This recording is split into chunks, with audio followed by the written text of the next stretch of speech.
In a dramatic turn of events that underscores the contentious intersection of tech influence and government operations, President Donald Trump has thrown his backing behind Elon Musk's controversial demands directed at federal employees. Musk, who leads the newly established Department of Government Efficiency, has insisted that federal workers provide a detailed account of their accomplishments from the previous week or face the threat of termination. However, this directive has been met with significant pushback, sparking confusion and litigation within the federal workforce. The situation escalated over the past weekend when Musk sent an email to federal employees requesting a list of 5 tasks they completed in the last week, setting a deadline of midnight on Monday. In a statement from the Oval Office, Trump supported Musk's position, claiming that the initiative aimed to identify whether federal workers were actually performing their duties. What he's doing is saying, "Are you actually working?" Trump stated, emphasizing the need for accountability in the federal workforce. However, amidst Trump's fervent endorsement, the Office of Personnel Management (OPM) issued a contradictory memo stating that compliance with Musk's email was voluntary. This led to a chaotic mix of responses across various federal agencies. Some departments directed their employees to ignore Musk's email altogether, while others insisted on compliance, creating a patchwork of directives that left many workers in a state of uncertainty. As the confusion mounted, Musk reiterated his stance, asserting that non-compliance would be interpreted as a resignation. He took to social media platform X, declaring, subject to the discretion of the president, they will be given another chance. Failure to respond a second time will result in termination. This ultimatum only intensified the backlash from federal unions and advocacy groups, who swiftly filed lawsuits accusing Musk of overstepping legal boundaries in his threats of mass firings. Critics have pointed out that Musk's approach mirrors his management style at Tesla and SpaceX, where accountability is rigorously enforced. Nonetheless, many federal employees view the directive as an unreasonable intrusion into their work lives, particularly given the sensitive nature of many government jobs. Employees expressed frustration, suggesting that the initiative was less about productivity and more about fostering a culture of fear among government workers. The ramifications of this unprecedented push for accountability are unfolding rapidly, with significant resistance from key government sectors, including the Departments of Defense and Justice. Some officials, including FBI Director Kash Patel, advised employees not to respond to Musk's email, citing privacy and security concerns. This divergence has sparked debates about the legality and appropriateness of Musk's demands, raising questions about the extent of his influence within the federal government. As the White House attempts to navigate this turbulent period, Trump remains unyielding in his support for Musk, dismissing concerns about the conflicting messages as mere misunderstandings. "Everyone thought it was a pretty ingenious idea," Trump remarked, reinforcing the narrative that the administration is united in its mission to overhaul federal operations. The future of this initiative hangs in the balance, with federal employees caught in a web of contradictory directives and looming threats. As litigation progresses and tensions rise, the outcome of Musk's aggressive push for efficiency will likely set a significant precedent for the relationship between technology leaders and government operations in the United States. The unfolding drama serves as a potent reminder of the complexities at play when private sector ideologies intersect with public governance, with potential implications that could reshape the federal landscape for years to come. In a sweeping move that promises to reshape government efficiency in Florida, Governor Ron DeSantis has announced the implementation of Executive Order No. 25-44, closely mirroring the Federal Department of Government Efficiency (DOGE) established under President Donald Trump. This initiative aims to cut unnecessary spending and streamline operations across state and local agencies, setting the stage for a substantial overhaul of how government functions in the state. The backdrop for this executive order is a pressing need for fiscal accountability and responsible governance. DeSantis emphasized the importance of transparency and responsiveness in government, stating state and local governments should be efficient, effective, transparent, and responsive. He cited Florida's successful track record in fiscal management. which includes saving taxpayers $3.5 billion in the 2024 to 2025 budget and reducing the state's debt per capita by 54% since 2010. DeSantis's administration has also consistently worked toward minimizing financial burdens on taxpayers, maintaining a AAA credit rating and increasing rainy day reserves by over $9.4 billion. The newly established DOGE team will oversee compliance with the executive order identifying unnecessary spending within local governments and state universities. This team will collaborate with various educational boards to eliminate inefficiencies, recommending legislative reforms to maximize productivity and reduce waste. Each state agency will form its own DOGE team to leverage advanced technology, including artificial intelligence, to identify and eliminate unnecessary expenses. This initiative follows a broader trend at the federal level, where Elon Musk has recently taken on a pivotal role in advising the Trump administration's DOGE. Musk's rapid approach to slashing federal spending has already sent ripples through various agencies, leading to significant cuts in workforce and funding freezes. His controversial methods, including a mass email demanding performance reports from federal employees, have sparked confusion and resistance among agency heads, highlighting the challenges of implementing such drastic efficiency measures in a bureaucratic environment. Critics of Musk's approach argue that it lacks the necessary sensitivity to the realities of government work, with some employees feeling the brunt of abrupt layoffs and restructuring. In contrast, proponents assert that these measures are essential for improving accountability and efficiency within the bloated federal bureaucracy. According to a recent Reuters Ipsos poll, however, a majority of Americans harbor concerns that such cuts could jeopardize vital services like Social Security and student aid. DeSantis's initiative in Florida has garnered mixed reactions, with supporters praising the potential for significant cost savings and improved government function, while opponents voice concerns over the impact on public services. During a recent press conference, DeSantis expressed enthusiasm for applying the principles seen in Washington to Florida, stating, "If they just make America operate like Florida, we will be okay." He also indicated that artificial intelligence would play a crucial role in auditing the state university system, emphasizing the need for educational institutions to align more closely with workforce demands. As these developments unfold, the implications for both Florida and the federal government are profound. While DeSantis's focus on efficiency and accountability resonates with many taxpayers, the real test will be how these policies affect the quality of services provided to citizens. The coming months will reveal whether these ambitious plans can strike a balance between cost-cutting and maintaining essential public services. Looking ahead, the landscape of governmental operations in both Florida and the federal level is poised for a significant transformation. If successful, these initiatives could herald a new era of efficiency in governance, but they will require careful navigation to avoid unintended consequences that could affect the very citizens they aim to serve. As both DeSantis and Musk continue their respective missions to streamline government operations, the outcomes will be closely watched as a potential model for other states and the federal government alike. As the electric vehicle EV landscape continues to evolve, Tesla, once the undisputed leader, is facing significant challenges that have left its market position precarious.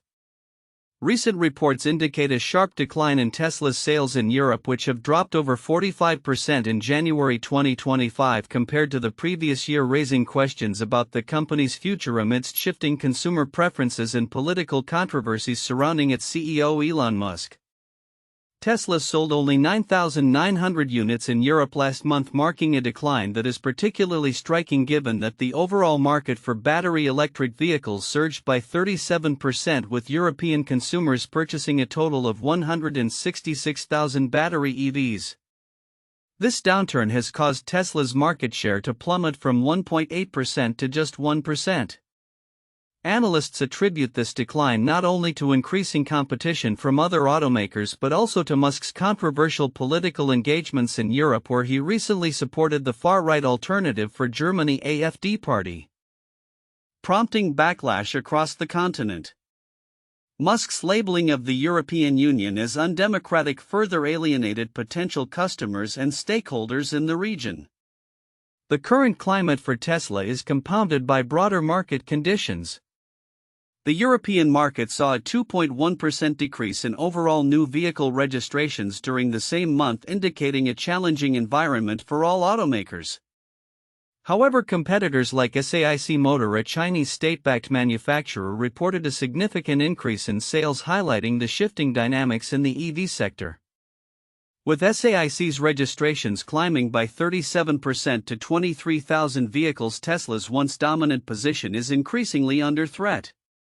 These sales figures reflect not just an isolated incident but a potential trend that could reshape the automotive industry. Tesla's struggles in Europe come at a time when investors are closely monitoring the company's stock performance. Shares have already dropped 18% year-to-date.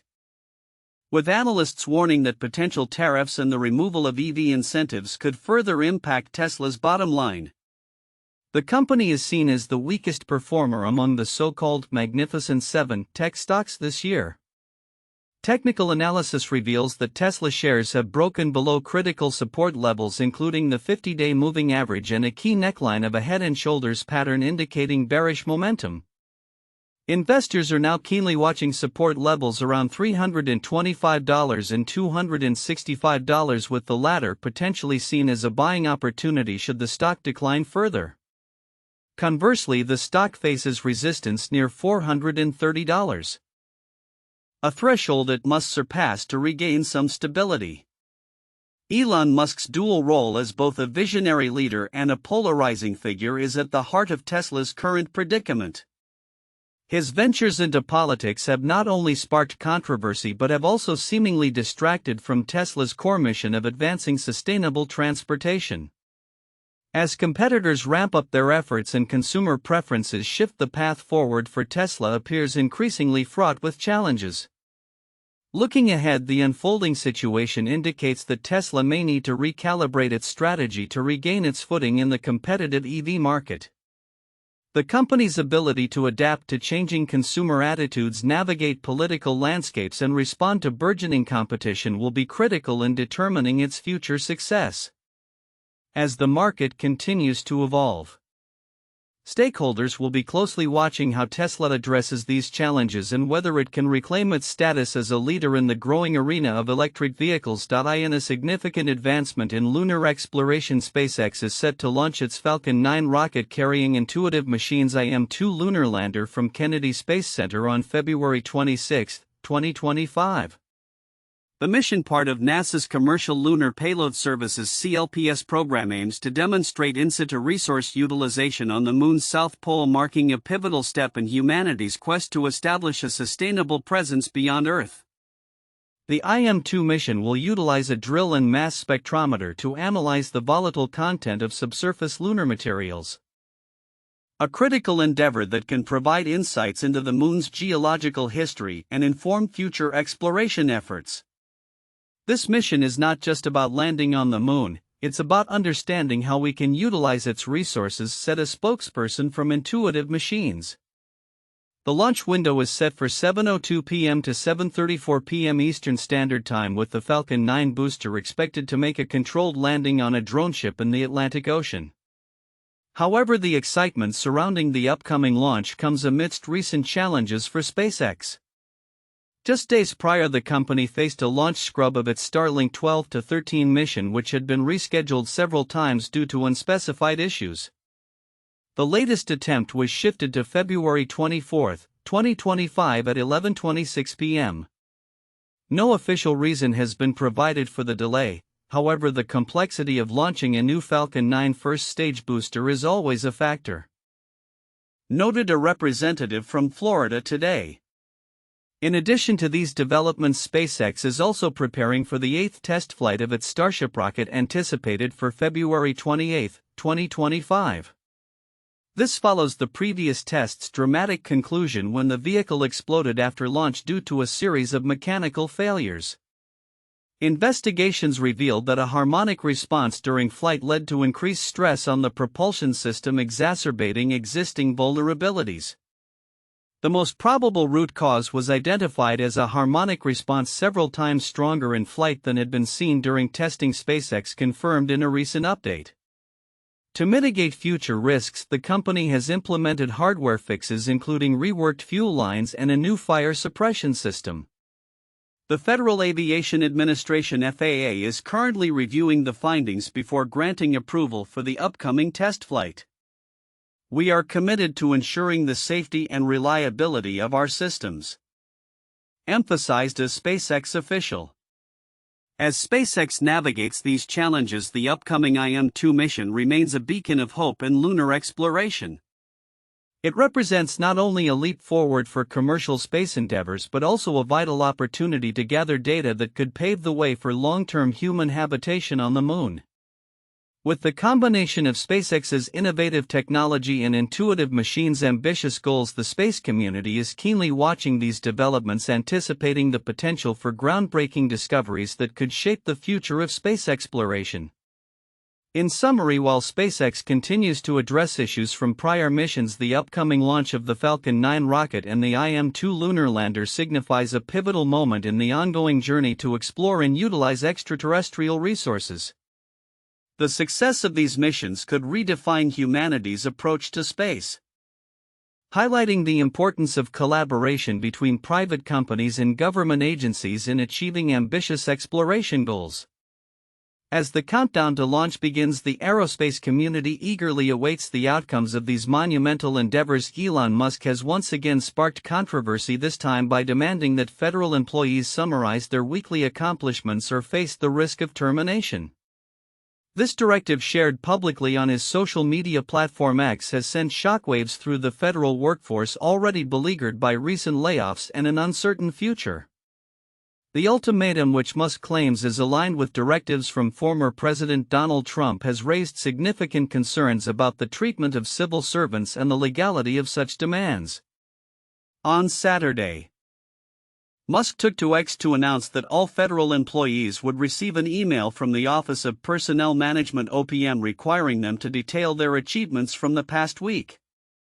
Failure to respond will be taken as a resignation, he warned, although this particular threat was not explicitly mentioned in the OPM email. Instead, employees were instructed to respond with 5 bullet points summarizing their work and to copy their managers with a deadline set for midnight Monday. The ramifications of this directive were immediate.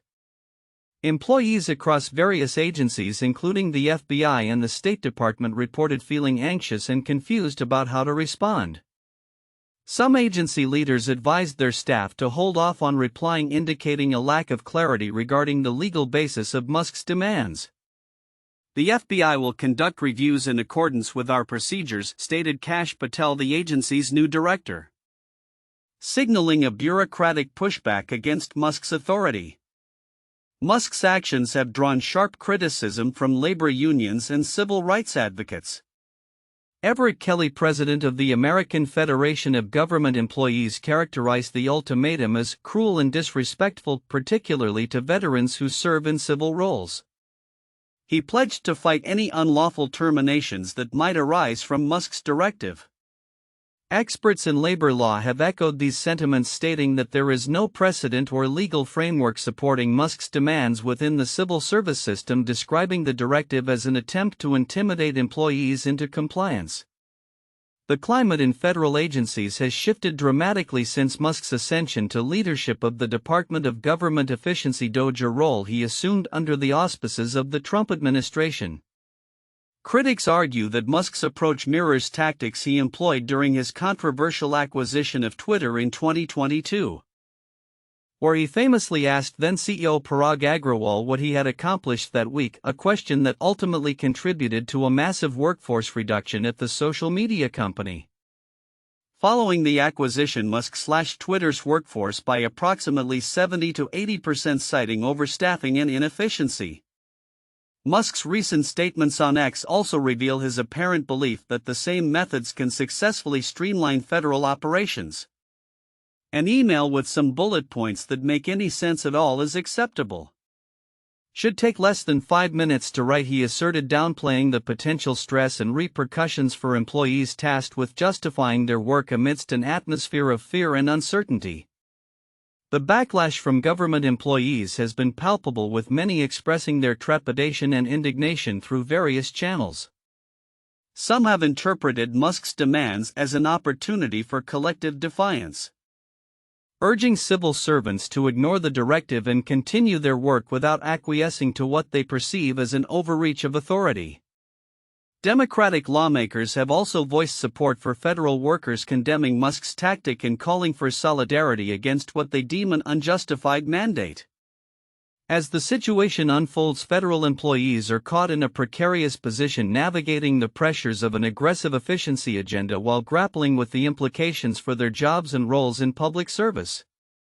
The OPM, while facilitating Musk's demands, has remained non-committal regarding the potential consequences for non-compliance, further complicating the landscape for workers. Looking ahead, the intersection of Musk's corporate-style management approach and the federal bureaucracy raises critical questions about the future of public service in the U.S. The ongoing battle between efficiency and employee rights may set significant precedents for how government operates under pressure from private sector philosophies. As this unfolding saga continues, it remains to be seen how the courts and public sentiment will respond to Musk's bold initiative to reshape the federal workforce. In a surprising turn of events, the U.S. Food and Drug Administration (FDA) has reached out to several scientists it recently dismissed, including those involved in the review of Elon Musk's controversial brain implant company Neuralink. This move comes in the wake of significant layoffs initiated by the Trump administration, which reportedly affected over 1,000 FDA employees across various departments, including the Critical Center for Devices and Radiological Health (CDRH). The rehiring effort has raised eyebrows, particularly among industry stakeholders concerned about the implications for public health and safety. Sources familiar with the matter indicate that the FDA is looking to bring back approximately 300 scientists, with at least 11 from the CDRH already receiving offers to return. These employees had previously been terminated as part of an abrupt and chaotic restructuring process that many described as driven by the administration's goal to streamline government operations. "I get that Trump administration officials are trying to do the Silicon Valley move fast, break things approach," one rehired scientist remarked, highlighting the tension between rapid reform and the need for stability in regulatory roles. The urgency of this rehiring spree is underscored by the potential impact on Neuralink's ongoing clinical trials, which had faced initial rejection from the FDA due to safety concerns in 2023. After considerable investment and advocacy from Musk, the agency eventually granted approval for the trials, which are critical for the company's future. The FDA's decision-making process regarding Neuralink has been closely scrutinized, particularly following the dismissal of key personnel involved in the review of the company's submissions. The broader context of these staffing changes reflects a tumultuous period within the U.S. Department of Health and Human Services (HHS), which has seen a significant reduction in its workforce. Earlier this month, the administration announced that it would let go of 5,200 probationary employees across its agencies, a move that has drawn criticism for its perceived recklessness. Scott Whitaker, CEO of the medical device industry group AdvaMed, commented on the situation, stating, "Bringing these specific experts back would help fulfill the mission of an efficient FDA review process that advances the medical technologies American patients depend on." The decision to rehire scientists also raises questions about the administration's commitment to effective governance. Many of the positions cut were funded through industry user fees rather than taxpayer dollars, complicating the narrative that these reductions were primarily about fiscal responsibility. Indeed, some scientists who received termination notices had previously earned high performance ratings, leading to speculation that the layoffs were not solely based on merit. As the FDA navigates this complex landscape, the long-term impacts of these staffing changes remain uncertain. Industry observers are closely monitoring how these developments may influence regulatory timelines for medical devices and other healthcare innovations. Meanwhile, the tension between the rapid pace of change advocated by Musk and the deliberate, cautious approach traditionally associated with regulatory bodies like the FDA continues to be a focal point of concern. This unfolding drama not only reflects the challenges faced by the FDA but also highlights the intricate relationship between government agencies and the private sector, particularly in high-stakes fields like medical technology. As the situation continues to evolve, all eyes will be on how these changes will affect the future of public health policy and innovation in the United States.